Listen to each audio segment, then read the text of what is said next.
alin na yung mag-washing dyan sa carpet na yan, okay lang yan. Ang pagbubuhat talaga guys, ang tindi kasi ano siya, mabigat.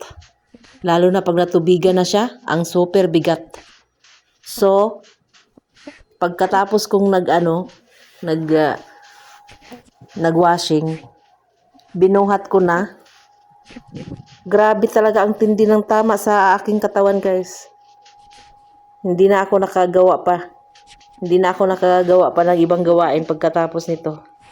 Kasi sobrang sobrang pagod ba sa bigat. Okay lang yun magtrabaho ka buong maghapon, no? Kaysa magbuhat ka.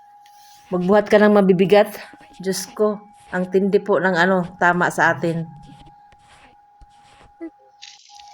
So, ganito talaga ang buhay OFW dyan.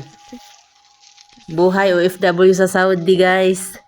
Kung sino mang may gusto, kung kaya nyong ganitong trabaho, guys, ala, punta na kayo dito sa Saudi, guys. So, ganito talaga ang trabaho dito, guys. Liban na lang sa mga amo na galante, ipapawashing yan sa labas. Pero sa mga amo na kagaya ko, bakit ba naman ihahatid sa labas? Meron namang katulong na pwedeng gagawa niyan, di ba? Ayan. Pero sana bigyan ako ng nito, bayad kahit 50 man lang. 50 Saudi Riyal.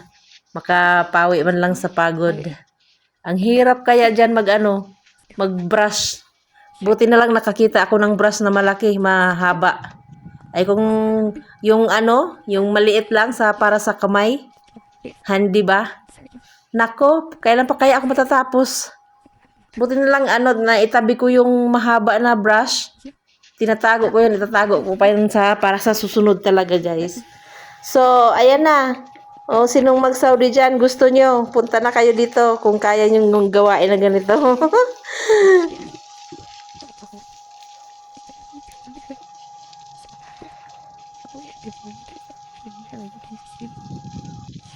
Kasi Ramadan na eh. Maghahanda na naman ako ng mga lutuin at i-freezer.